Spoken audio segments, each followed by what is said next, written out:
Welcome to the Floyd Memorial Library podcast, where we sit down with the people who give shape, texture, and voice to the stories that matter here on the North Fork and sometimes far beyond.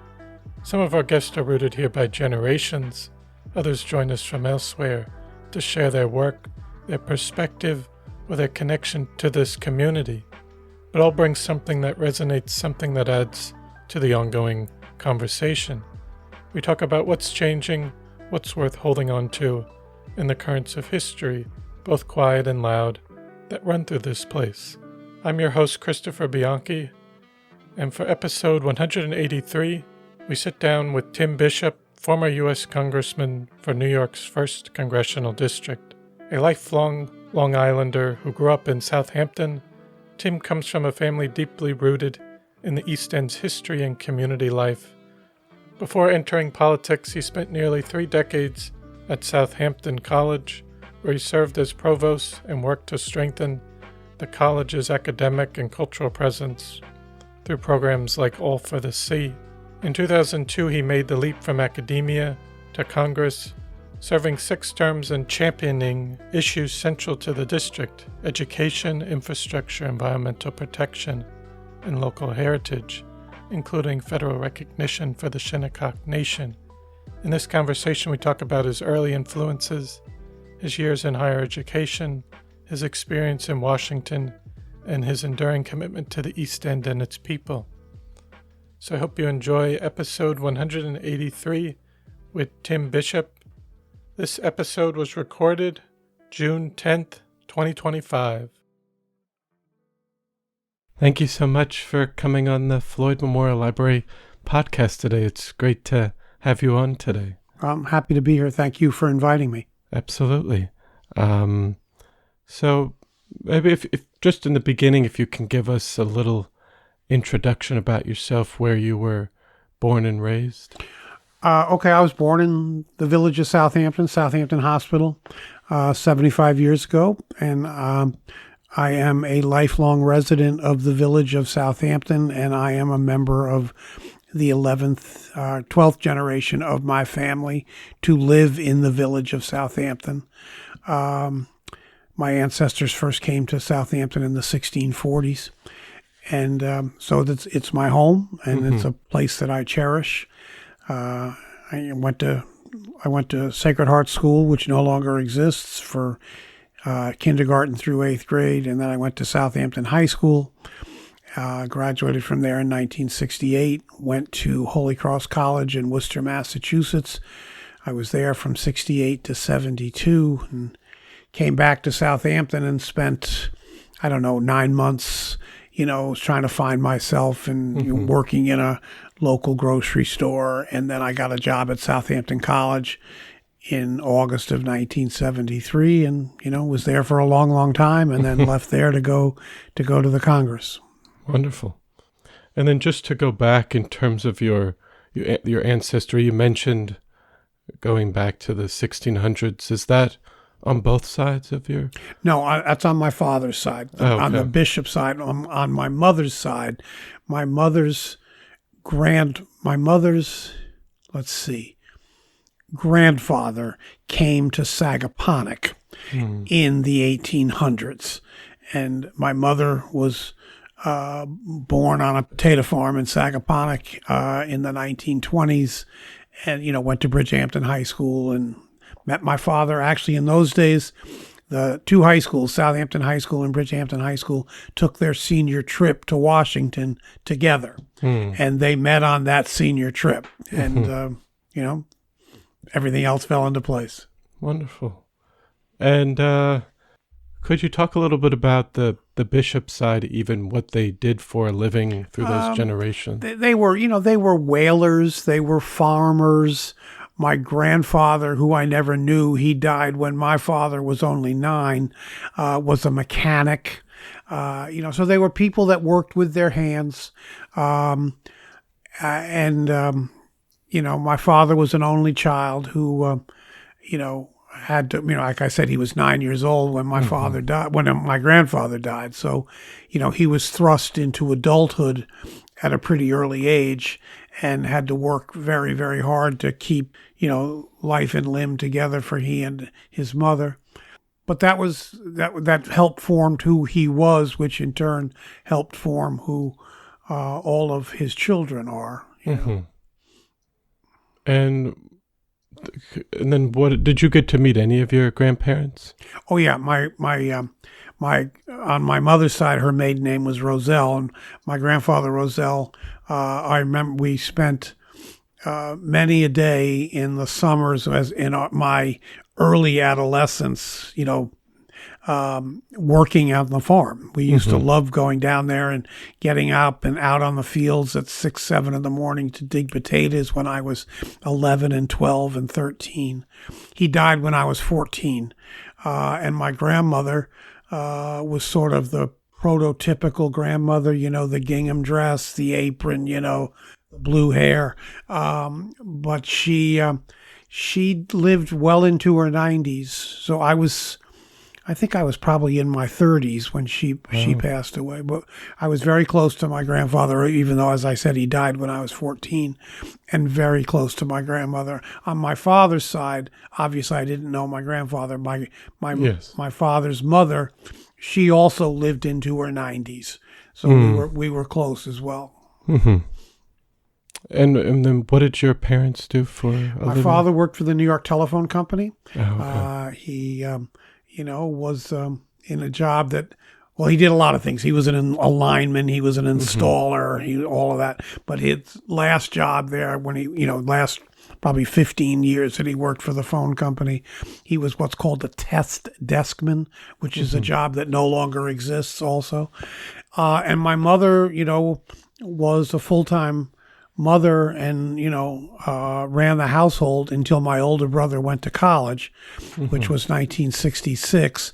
And then my mother returned to work. She was a social worker, and so she worked as a social worker first for Little Flower, and then for decades she was a social worker for Southampton Hospital. And then so did you have any siblings? Oh, yeah. I have an older brother and 2 younger brothers and a younger sister. Oh, okay. My older brother and my next immediate younger brother, all 3 of us went to Holy Cross. So he was 2 years ahead of me. My next younger brother was 2 years behind me.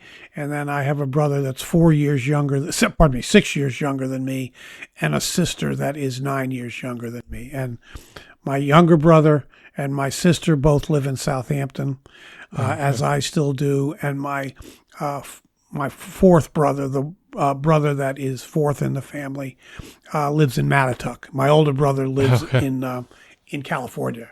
Oh, okay.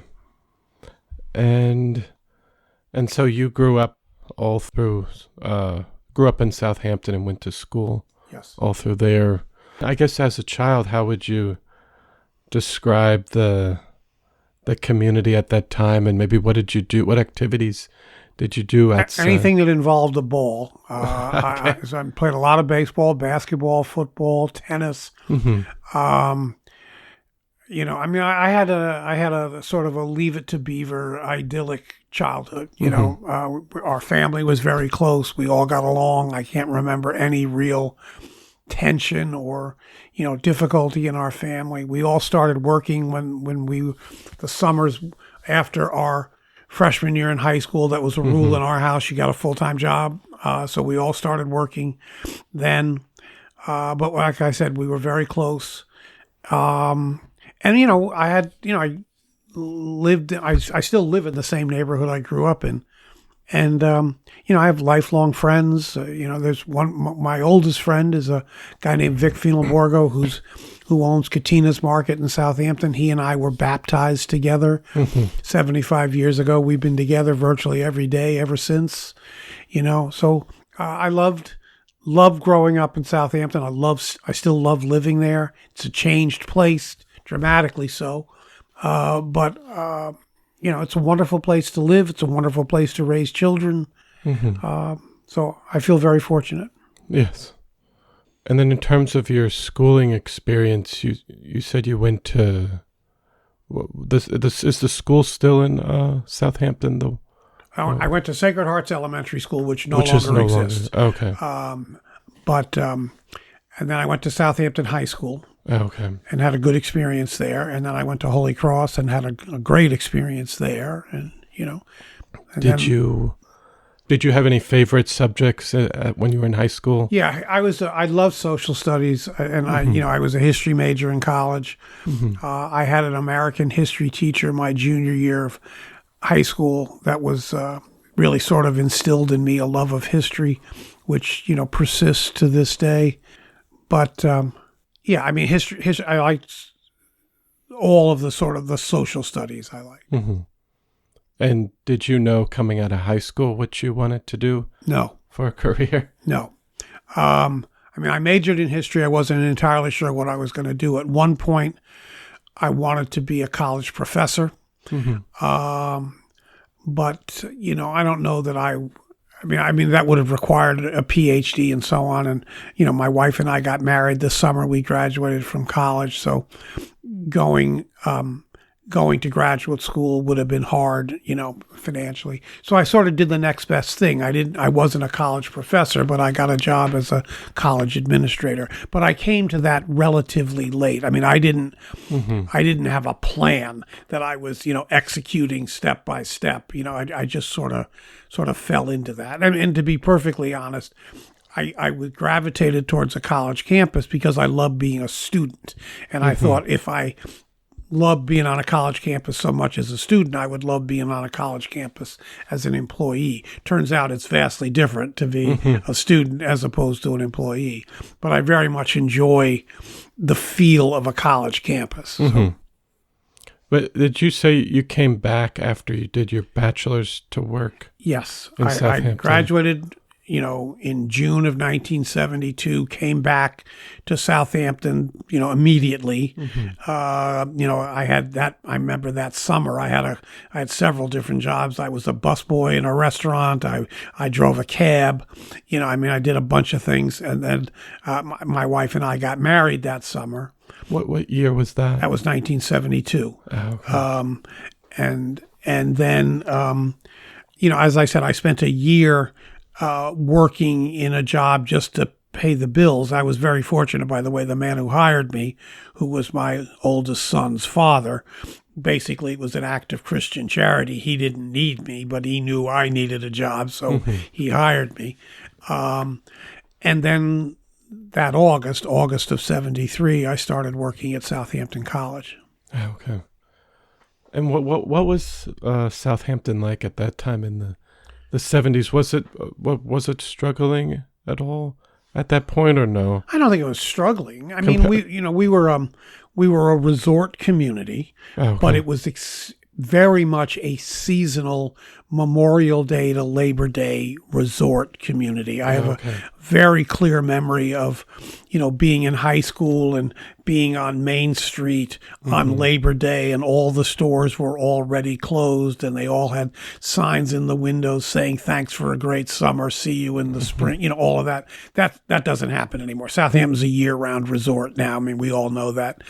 And there was a sizable year-round population in Southampton. That's less so now also. I think something like 70% of the properties in the village of Southampton are owned by second homeowners, so it's changed a lot. But no, I never thought Southampton was a struggling place. Maybe it got, maybe I wasn't aware of it, but to me it was a paradise. Yes. You could walk to the ocean, you could walk into the village. You had lots of friends, plenty of people to play sports with. It was a paradise. Yes. I think we have the same thing up here. I think that's probably right. Being, it did have its downturn in the 70s and 80s with some abandoned properties, but it has the seasonal. Yeah, I don't think Southampton ever had that. And Southampton is still seasonal, but not anywhere near to the extent it was when I was, in high school or college. Now January, February, and March are kind of quiet in Southampton, but that's it. The rest of the year is pretty busy. Mm-hmm. And then you said you got a master's degree in public administration from Holy Cross. No, from Long Island University. Oh, from Long Island University.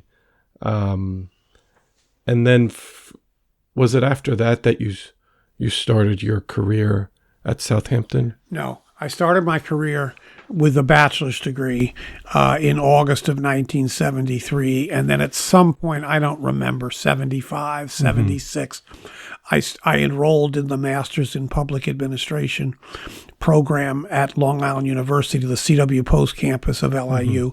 And so I took a couple of courses a semester at night and on weekends. And I think either 78 or 79, I'm not entirely sure, I got my Master's in Public Admin. And then when you started at Southampton College, was it predominantly like a marine science type program? Marine science was always the biggest program. Maybe a third of our students majored in marine science. Writing was a big program. Some of the allied sciences, environmental science, biology, chemistry, geology, those were popular majors.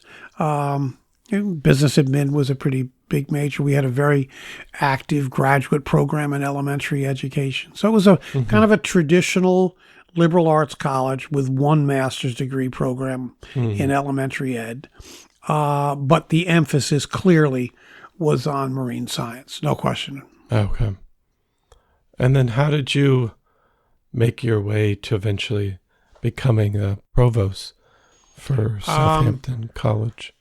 At the risk of sounding immodest, a lot of hard work, and also being in the right place at the right time. I started as an admissions counselor, which is the sort of lowest entry level job in college administration.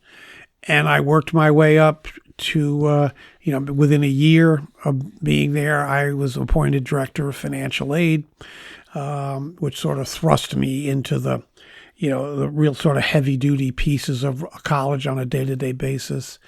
And then I had a title Director of Institutional Research and Planning, and then I was appointed Dean of Students. And then I did that for a couple of years, and then I was appointed the Provost, which in 1986, which in the lexicon of LIU, the provost normally means chief academic officer. That's not what I was. I was the chief administrative officer. I was, in effect, the CEO of Southampton College, which was part of a larger university. So the larger university had one president, and each of the campuses' CEO was called the provost. So in effect, if Southampton College had been a freestanding college, which it was not, but had it been a freestanding college, the title of the position I had would have been president, but I was provost. Yes. And what were some of the challenges and successes? I still have PTSD from our challenges. Southampton College was a wonderful, wonderful place that transformed lots and lots of lives. And I used to say we were particularly good at being a college of second chances for young men and women that went somewhere and it didn't work out, and then they came to us and they in effect got well with us. And I was very proud of that. And like I said, we had wonderful programs, wonderful students, lots of recognition for our programs, but we always struggled financially. And Southampton was undercapitalized from the moment it opened, and so we had lots of problems that were all rooted in finances. And what I used to say, if there was a problem that required either ingenuity or hard work or determination or creativity to solve it, we could solve it. But if a problem required money to solve it, we were dead in the water. So there's no creative way to repair a roof. You need money to repair a roof. Okay. And so we struggled with things like that. So the physical plant was, to say the least, unfortunate. But despite that, like I said, we gave students a really, really wonderful experience. And I'm proud that, I was part of a team that did that. Yes. And then I was just curious, just with the the funding, was that just a struggle with coming from the main branch? Yes and no. I mean, there will be some who would say that we didn't get our fair share. There will others who will say that Southampton got more than its fair share. We never quite had the enrollment we needed to have. We were enrollment driven, no endowment, tuition dependent. And, if we fell short in enrollment in a given year, that hurt us financially. So we always struggled to maintain that level of enrollment that we needed to be, financially successful. Yes. And then could you talk about that transition from academia to Congress in 2002 and what motivated that transition?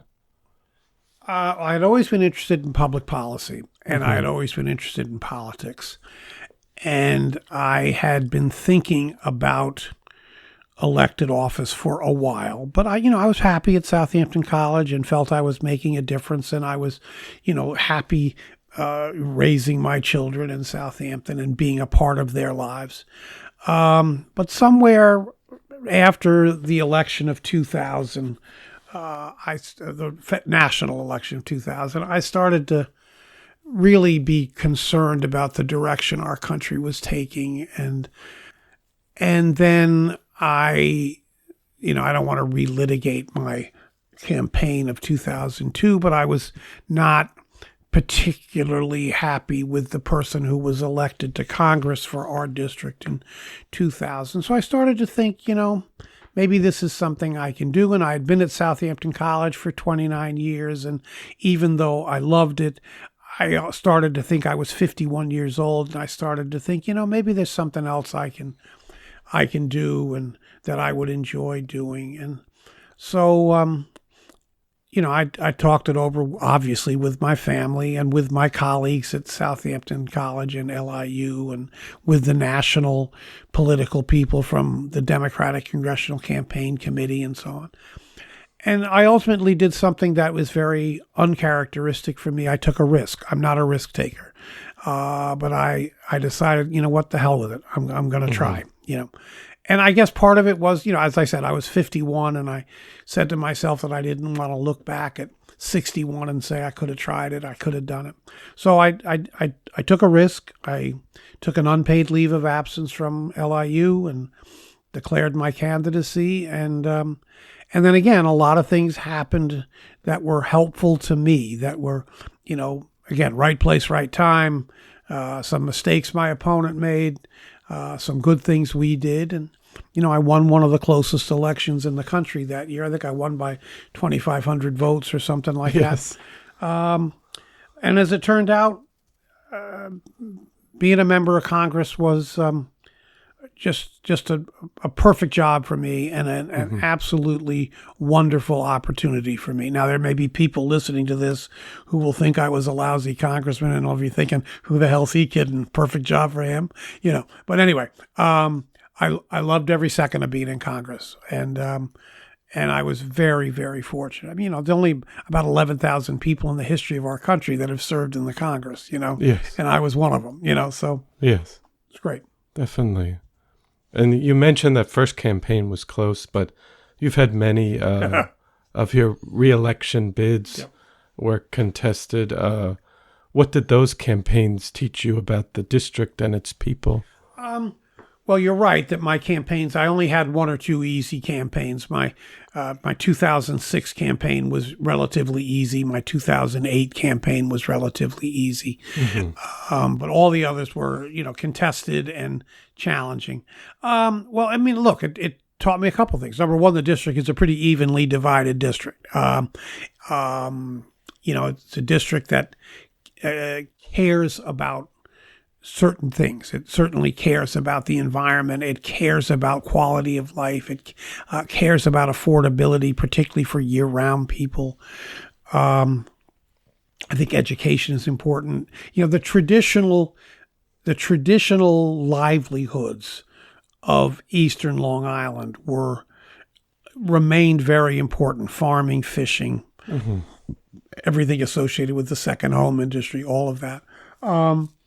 I learned a lot about my neighbors, and I mean neighbors writ large. I don't mean my neighbors on my street. And I learned a lot about myself. And, people, what I learned is that people are basically good people. I actually didn't need to learn that. I knew that already, but it was reinforced for me.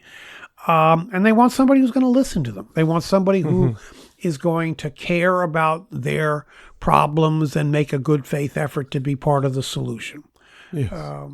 So again, it was a very rewarding experience. Yes.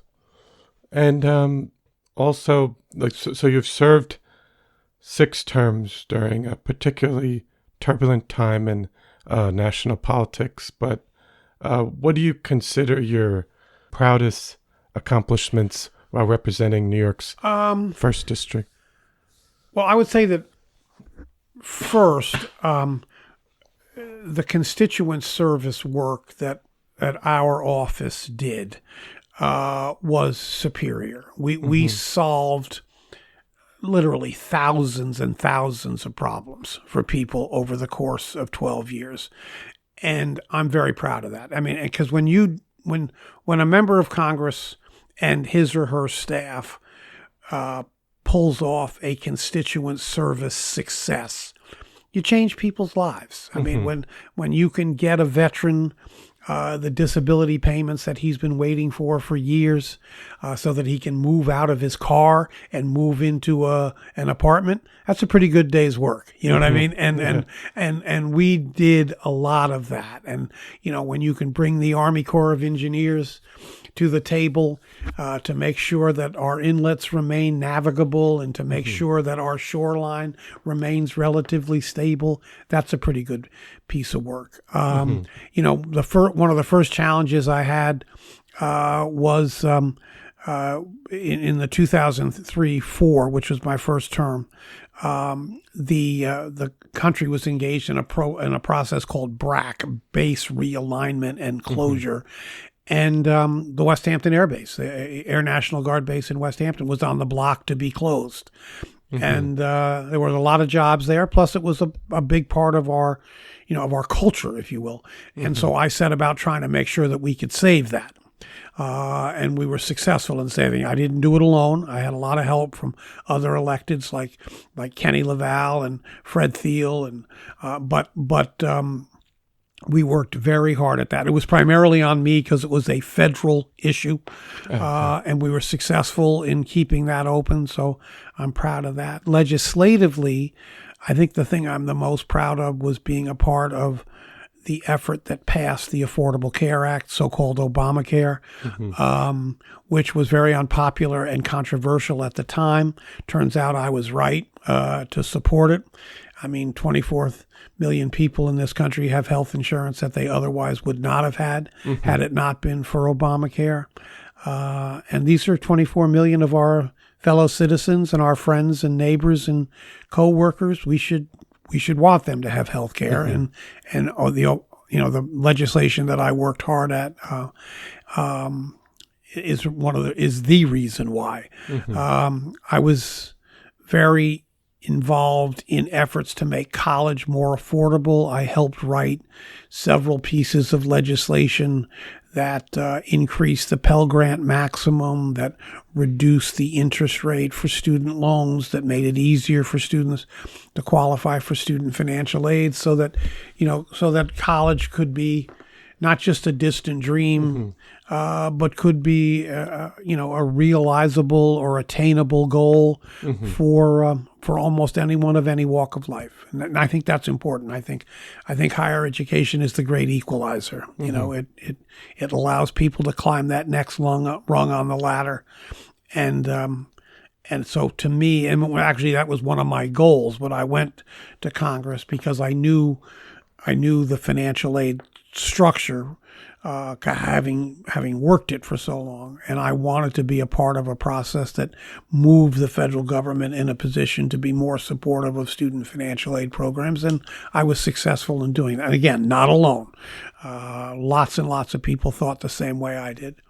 But so those are just some of the things that I feel good about, and that I feel that my time in Congress, mattered. It made a difference to people.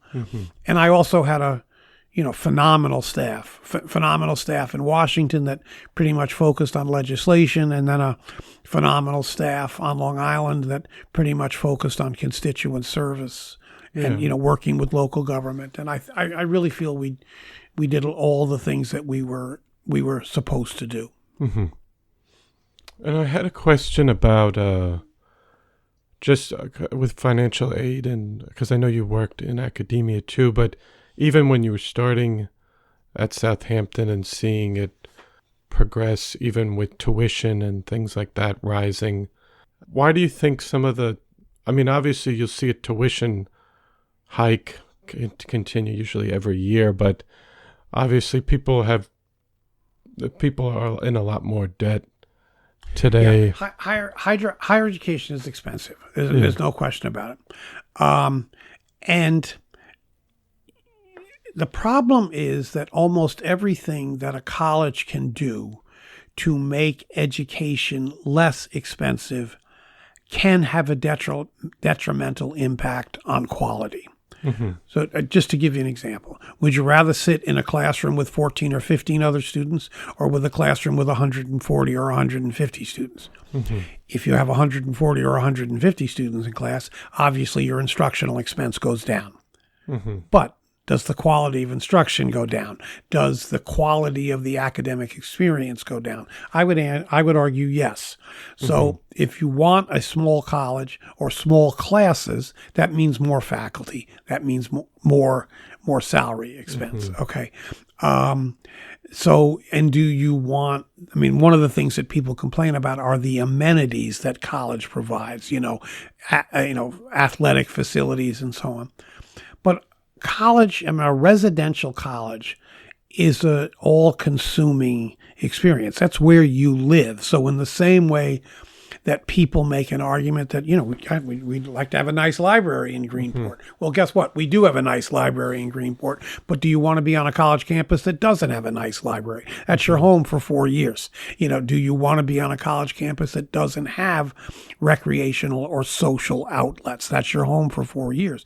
Most communities would say, hey, you know what? Having a skating rink is a nice thing, or having indoor gymnasiums is a nice thing. So colleges have to provide all of that in order to provide a sort of a comprehensive experience that adds to the educational experience. The other problem with higher education finances, now this is not necessarily true at large universities, but at the kind of college that I worked at and went to, small colleges, 70% of the expenses associated with running a small college are in personnel, salary and fringe. Now, again, I don't know what the finances here are, but I would imagine you would like to get a raise every year, right? Yes. Okay. So when you get a raise, but on a college campus, when you give a faculty member a raise or an administrator a raise, guess who pays that? Students. So if 70% of your expenses are tied up in salary and fringe, and you give, let's say, a 3% raise, guess what? Tuition's going to go up at least 2%, if not 3, if not 4. So over time, that's one of the reasons why we have gotten to where we are. Now, can colleges operate less expensively? Yes. But would there be a cost, and that is to say a qualitative cost, if colleges were to engage in significant cost-cutting efforts? I would argue that there is. Definitely. And then also, you've talked about some infrastructure, education, environmental protection were themes you worked on. But in terms of when you were in Congress, how do you balance the local needs of your district in Suffolk County while also the national picture within D.C.? That's always the challenge for a member of Congress. Job one is to look out for the best interests of your district. Sometimes the best interests of your district conflict with what might be considered as a larger national imperative. I'll give you an example. And it's not an example that would immediately leap to mind, but maybe it would in this community. Fisheries policy, okay? We have communities in New York, one, Montauk, Greenport, for example, where commercial fishing is a big deal. But the needs of the commercial fishermen sometimes conflict with national fisheries policy relative to maintenance of fish stocks and catch size and so on. So how do you balance that? Do you go with the national imperative that, okay, we have to rebuild these fish stocks, so we have to reduce the landings of summer fluke or flounder or whatever, or do you say, wait a minute, I got a whole community that is dependent on the fishing industry and all the things associated with that, and do I try to protect that? Now, my instinct was always to try to protect the local history and culture and livelihood. Yes. But there's no question that there's times where there's conflict. But like I said, I think most members of Congress are guided by what is in the best interest of their district. But you can't lose sight of the larger national imperative. That's one of the things I always said about being a member of Congress. In some ways, it's the best of both worlds. You get the chance to use the power and resources of the federal government to help solve local problems. Yet at the same time, you have a seat at the table on national issues that are going to affect tens of millions of people for decades to come. How you balance that is a real challenge, but it's one that I think most members of Congress step up to pretty well. Yes. And then you also worked on federal recognition for the Shinnecock Nation. Can you talk about the importance of that effort and your relationship with the tribe? I thought it was very important. They had been going after recognition for a long time. And again, for me, part of it was personal. These are my friends. These are people I grew up with, went to high school with, played sports with, hung out in bars with, So I just thought it was an important piece of recognizing the role of the Shinnecock in the life of Eastern Long Island, but also to help bring to the tribe federal resources that could be used to improve the quality of life for the Shinnecock Nation. So I worked very hard at that. I, again, wasn't alone, but I'm delighted that it happened. Yes. And after Congress, you returned to education and took on a public role at Suffolk County Water Authority. How did your experience in Washington shape how you approach this other role or these other roles after? Well, when I first left the Congress, I spent 5 years at St. Joseph's College, now called St. Joseph's University on Long Island, as the distinguished professor of civic engagement and public policy. And so my experience in Washington was enormously valuable as far as informing how I went about my job and how I interacted with the students that were in my classes and so on, because I could bring to the table real life, non-textbook knowledge and experiences. And that's, again, something I do at Holy Cross now. And I'll talk about that in a second. And then, the Water Authority, when the last 2 terms I was in Congress, I was the senior Democrat on what's called ranking member on what's called the Water Resources and Environment Subcommittee, which had jurisdiction over the EPA's obligations relative to enforcement of the Clean Water Act.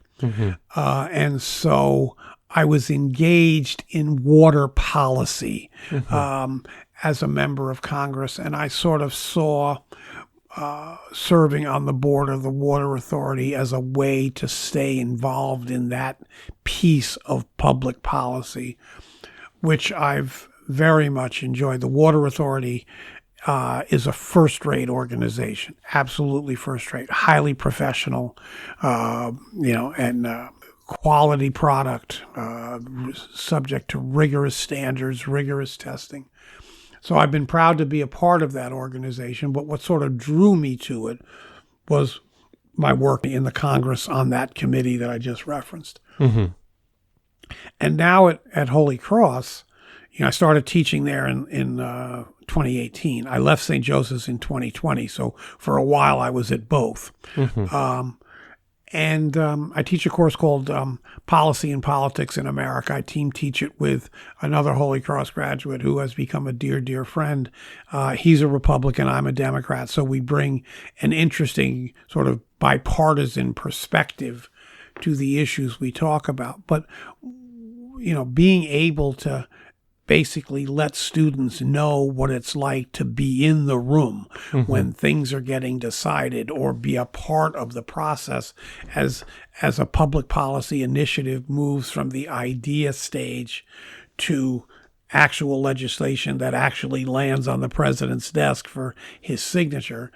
Our students have found that to be very, very valuable. And we've also been able to bring in lots and lots of people as guest lecturers. That's sort of a who's who of American political culture and American media culture.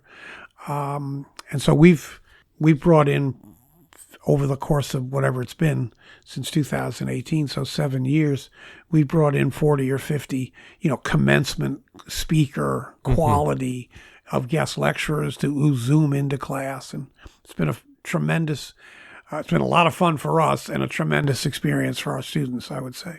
Yes.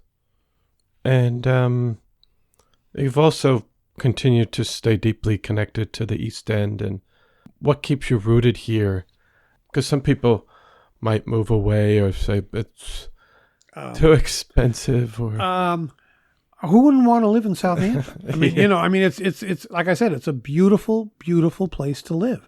Now, it's becoming increasingly unaffordable. I'm enormously lucky that my wife and I bought our house in 1977. We couldn't remotely come close to buying our house today, given how real estate values have changed. But like I said, who doesn't want to live in Southampton? I mean, I live a mile from the ocean. I lived 3 blocks from the village, the downtown.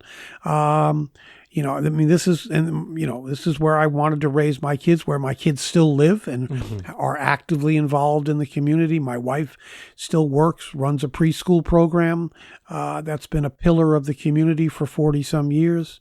I get to watch my grandson do what he does, so no, I mean, I've never really given any serious thought to living anywhere else. And then just looking back, was there a moment either in your classroom or in academia or in Congress when you felt this is exactly where I'm supposed to be? I don't really think like that. Okay. But I mean, certainly when I was in Congress, there were times where I thought this is I love this job, and the skill set that I have matches pretty well with the skill set required to be a member of Congress. But there's I'll digress for a second. Okay. Sure.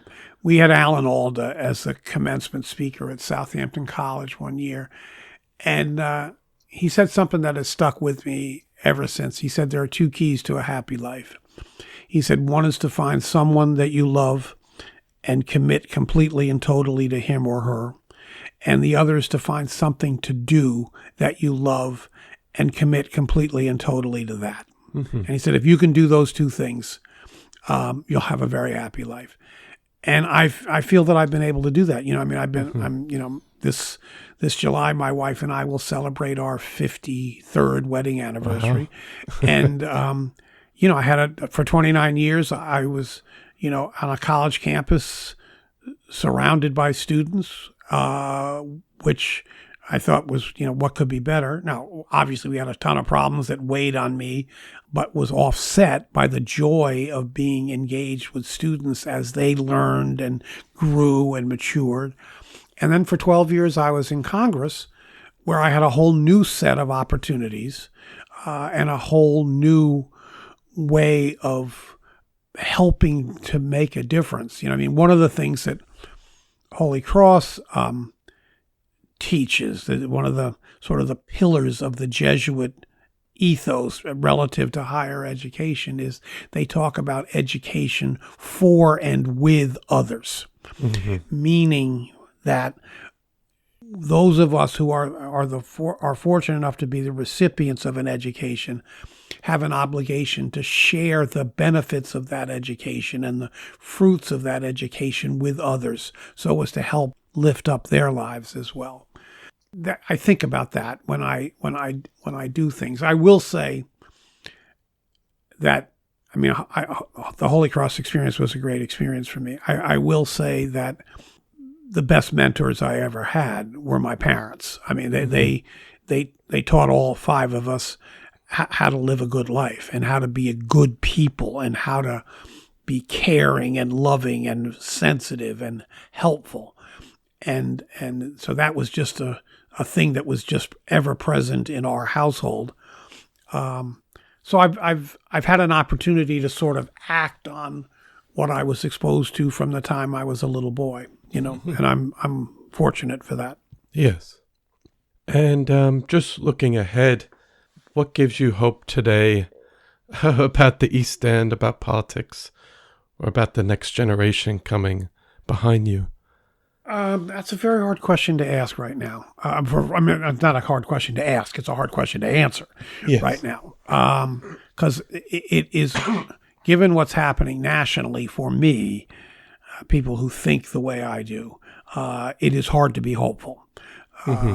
But I think relative to the East End, I think there are enough people who care about what makes the East End special. And there will always be enough people who care about that will maintain that specialness that so many of us value. I mean, I think we all care about the environment. I think we all care about air quality and water quality and pristine beaches and stable shorelines and, a community that cares about one another. I'll give you an example. My daughter, Molly, is the executive director of Heart of the Hamptons, which is started about 40-some years ago as a food pantry. And under the previous director's leadership and now under Molly's leadership, it's basically been transformed into a privately funded, full-service social service agency.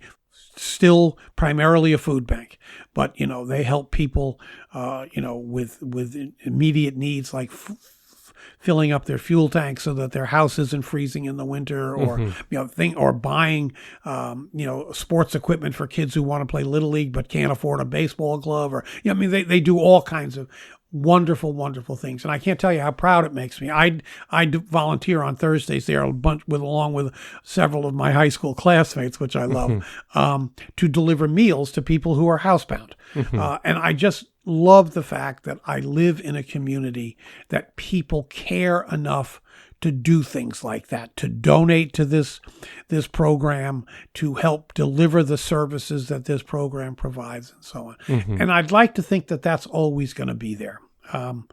And so I have, I worry about Southampton becoming, or all of Eastern Long Island becoming unaffordable. I worry about how the services we depend on, like a volunteer fire service and a volunteer ambulance service, how are people going to be able to still afford to live in the community that they're willing to serve? So I worry about things like that.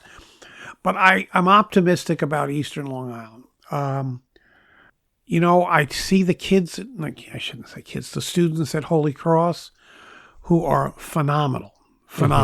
And if that is emblematic of the next generation of leadership in our country, we're going to be okay.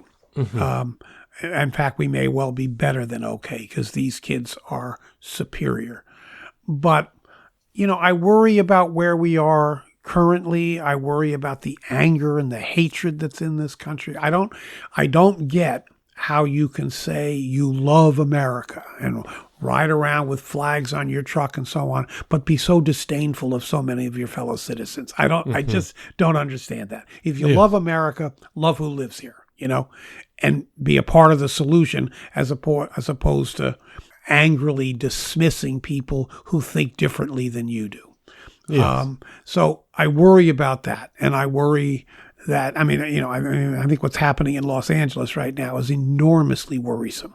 Yes. In terms of bringing in the military when really the military isn't needed, so that kind of thing is enormously worrisome. But look, we're a strong and resilient country. We've survived other challenges to our democracy and to the values that we cherish, and I think we will here as well. And I was curious, just on the national level, as a congressman in the Democratic Party, just observing from the previous administration, when you had Trump before that, and then Biden, and then Trump again, did you see this kind of coming, or would you consider yourself more of a moderate Democrat, or in the middle?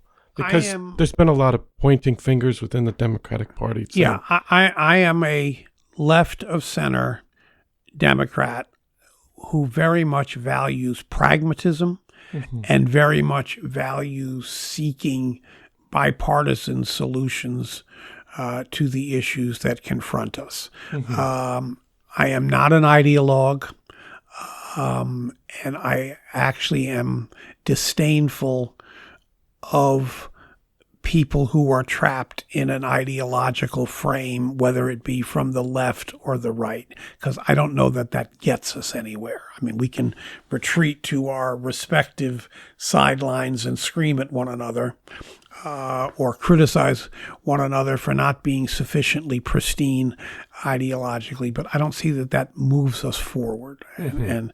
And so am I left of center? Yes, I am. But am I willing to extend a hand to those who are right of center and try to find areas where we can find common ground? Yes. I mean, Nancy Pelosi always said, now lots of people are disdainful of Nancy Pelosi. My own view, she was a phenomenal leader. She always said that we seek common ground, but if we can't find common ground, we should stand our ground. And I think that's pretty good advice. We shouldn't let go of our values, but we should try to find that which unites us as opposed to that which, divides us and sort of puts us in a position where we're screaming at one another. Yes. Do you think either side going extreme, where like observing this, the Democrat Party might have turned off some of the working class voters? Yes. The Democratic Party is struggling right now. I mean, we have to find our way. And in some ways, the Democrats moving to the left, which has clearly happened, is a reaction to the Republicans moving to the right. And I would argue that the Republicans have moved to the right several orders of magnitude more extensively than Democrats have moved to the left. But there's no question that the middle has shrunk. And again, I think part of that is how we conduct our elections. Part of that is how we draw our districts. I mean, just look at what's happening in the Republican Party right now. Donald Trump is saying we got to pass this big, beautiful bill. I hope we don't, but chances are it's going to pass. But he's threatening Republican members who are on the fence about voting for it with primaries. So when you get primaried as an elected official, you never get primaried from the center. You get primaried from the extreme. So a conservative Republican is going to get primaried by someone who thinks even in a more conservative way than the elected office holder. Same with the Dems. They're not going to get primaried from the center. They're going to get primaried from the extreme left wing. So when you set up loyalty tests that says, if you don't do this, we're going to primary you, that forces people out to the extremes. And we've been doing that for years now. And so not understandably, but what other consequence would we expect except a shrunken middle if we keep forcing people out to the left and to the right? And again, I would argue, and I'm sure people listening to this will disagree, that the Republican Party has moved further to the right than the Democratic Party has moved to the left. But tell me what problems we're solving. You know what I mean? Yes.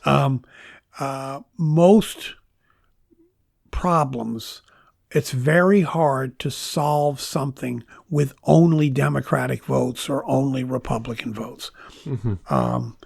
And when you do something that's a product of the extreme, chances are people suffer. I mean, again, just look at this big, beautiful bill, which it is big. It ain't beautiful, in my opinion. But, 13 million people are going to lose health insurance if it's passed in the form that currently exists. Now, what's good about that? I can't name one thing that's good about 13 million of our fellow citizens losing access to health care. What impact does that have on hospitals? What impact does that have on states? By the way, if people lose access to health care, do we think Eastern Long Island Hospital is going to survive? I mean, small hospitals, and Eastern Long Island has the benefit of being part of a larger system. What about rural hospitals that don't have the benefit of being part of a larger system? And now all of a sudden they're providing more unreimbursed care, or people are staying away because they can't pay the bills? We're gonna find ourselves in a healthcare crisis if we continue to make it more difficult for people to access care. So these are the kinds of things that make me pessimistic about the future. Yes. And part of what makes me worry is we approach so many public policy points of view from the vantage point of anger. And I used to say to people when they were all over me because I was supporting the Affordable Care Act, and they were very angry, full of vitriol and, full of disdain for me. And I used to say to them, name me the last time you made a decision that was rooted in anger that worked out for you. Short answer, you can't. We need to make our decisions based on rational, fair-minded assessment of the facts, not who we can stick it to, or, this moment will pass because we've had moments like this in our history, throughout our history. But it's a challenge right now, in my opinion. Now, again, I will say, someone listening to this has got to say, Jesus, I wish this guy'd stop talking, because they would view the world completely differently than I do. And obviously, I think even since you've been in office, I think we've seen more of a divide, and even with misinformation and a divide with social media. So there's people getting different viewpoints, and so that whether people are listening or not, but they're going to be getting a different feed on that anyway. So yes, social media has changed a lot. The 24/7 cable news cycle has changed a lot. And the fact that people only get their information from a particular source, whether it be MSNBC or Fox News or whatever. I mean, when I was in Washington, I used to read the Wall Street Journal, the New York Times, Washington Post, and I would read, and all of which have different editorial perspectives and so on. But I used to read that, National Journal and things like that, because I wanted to have a sense of a larger access to information and perspectives. And I don't know that a lot of that happens. I remember when we were debating the Affordable Care Act, and people thought I was the biggest moron in the world because I thought this was a good idea.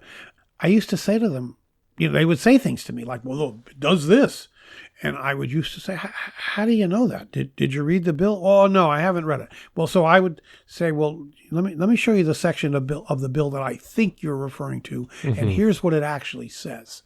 Now, that was my job. My job was to read the stuff and know it and understand it. And I understand people who are working hard and trying to provide for their families, they don't have the time to read legislation, but at least try to have some humility that maybe you don't know everything. Maybe that the information you've been given isn't as accurate as you'd like it to be. We need more of that. Yes. And then just lastly, I usually ask if there was anything else you'd like to say or discuss that we haven't touched on. I don't know. I think I've talked a lot. So. But I want to thank you so much for taking the time to come on the podcast today and share your story and all the work you've done for the East End of Long Island. It's been my pleasure to be here today, and at the risk of sounding platitudinous, what little bit I think I may have contributed to the betterment of Eastern Long Island, I've been proud to do, and it's been a blessing that I've had the opportunity to do that. Yes. Thank you. Thank you. Well, I hope you enjoyed episode 183 with Tim Bishop. I want to thank you for listening to the Floyd Memorial Library podcast, and we'll see you next time.